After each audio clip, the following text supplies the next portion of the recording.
Tany majanga somary nisy tranga hafahafa kely ary tena nahagagan'ny maro moa ity tranga anankiray ity ary maro raha teo ny olona nametra-panontaniana ny hoe sao de mba tsy azony ary le anatra ray aman-dreny. Ity tranga tany majanga ity moa dia resaka lehilahy mitondra moto mamoaka ny filahiny amin'izay vehivavy sendra azy eny andalana. Maro moa ny olona izay tafametra-panontaniana manoloana ity tranga izay nisy tany majanga ity, ao ny sasany nilazany hoe sao de mba tsy salama saina ary ity olona ity, fa ny sasany kosa nilazany hoe sao de mba tsy azony ary le anatra ray aman-dreny manao hoe mila mamoaka ny mahalehilahy ka izany no mety nahatonga izy mamoaka ny filahiny amin'ny vehivavy sendra azy eny andalana. Tsy azon'ilay hoe mila mamoaka ny mahalehilahy, mila mijoro amin'ny mahalehilahy. Mialohany hiresantsika amina hafa ankoatran'izay moa dia mbola toy ny mahazatra ary efa fantatra anareo, aboneny sainatsika, asio j'aime ny video ary apetraho ihany koa ny komantera. Ndeha aloha idirantsika izany fanaovana abonnement chaîne izany mialohany herisoantsika amin'ny resaka ataontsika ato anatin'ity video ity. Ndao ary tompoko lahy, ndao ary tompoko vavy.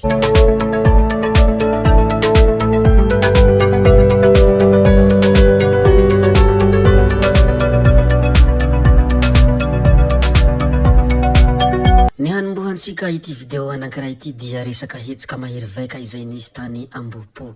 Nisy nandoro ny jirama teny Ambohipo. Nandritra ny fitokonana noho ny fahatapahan-jiro teny Ambohipo dia nisy fifandonana mahery vaika teo amin'ny mponina sy ny mpitandro ny filaminana. Nisy ny fandoriana kodiarana sy ny torabato ary ny mpitandro ny filaminana nanaparitaka an'izy ireo tamin'ny lacrymogène. Vokatra izany anefa dia nisy mpitandro filaminana naratra, nisy nandoro ihany koa ny tranon'ny jirama.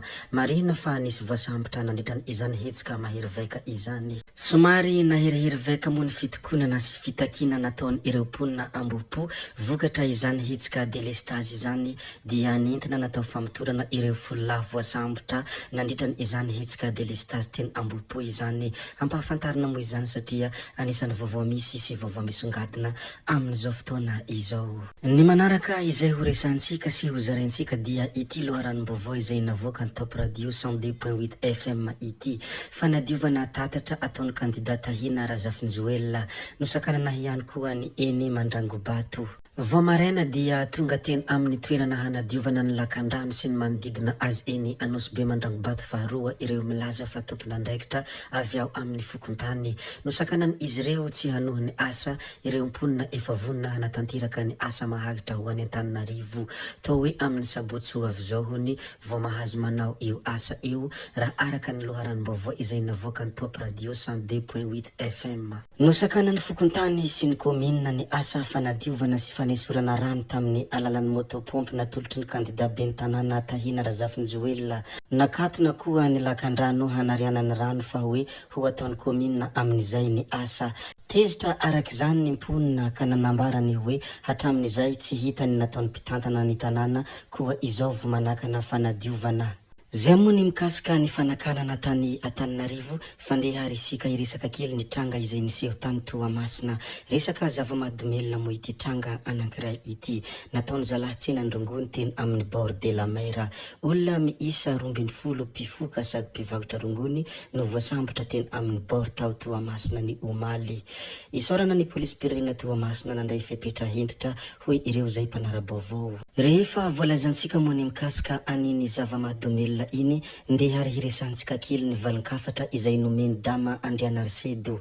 Tsy mitombina ny filazana fa mitanila ny senera nanatrika ny fametrahana samboady tany amin'ny faritra avaratra iny aho hoe valin-kafatra izay nambarany dama Andrianarsedo. Lanona mpanjakana no natrehako ary samboady misy ny sainam-pirenena no nasalotra ireo solombavam-bahoaka hoe dama Andrianarsedo raha nitondra ny heviny tamin'ny tsikera natao azy ny tenany. Tsy tokony tsikera hiteraka savorovory no hatao fa mila hatao ampanajana hatrany hoe ity dama Andrianarsedo ity raha naneho ny hevitra. Misokatra amin'ny rehetra ny seni raha misy ny zavatra hatao. Izany moa anisan'ny hafatra izay nambarany ity dama Andrianarsedo ity koa dia zaraiko aminareo rehetra ato mpanaraka ny zavamisy sy ianareo rehetra mpanaraka ny zavatra mandalo ao a Madagasikara.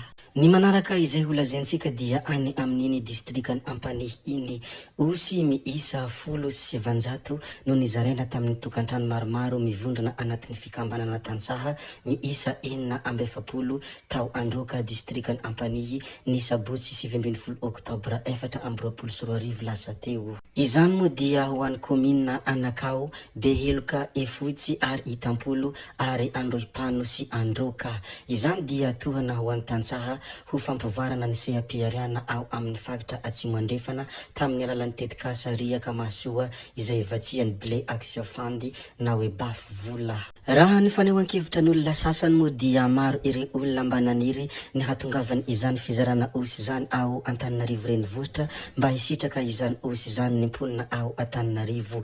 Tokony misy fizarana osy fohy be ihany koa ao Antananarivo hoy ireo izay maneho ny hevitra. Rehefa voalazantsika ihany koa ny mikasika aniny fizarana osy iny ndeha resika hiresaka kely mikasika any ramatoa ministra Rasoloarisoa Marie Marceline. Nitohy tamin'ny fitsidihana ireo LTP sy CFP ao Ankazoambo ny dian'ny ramatoa ministra Rasoloarisoa Marie Marceline ny alatsinainy faha 1 oktobra 2024 lasa teo. Isan'ny ireo faritra manana ivontoeram-panofanana i Ankazoambo saingy tsy mbola nisy ny fitokanana izany hatramin'izao.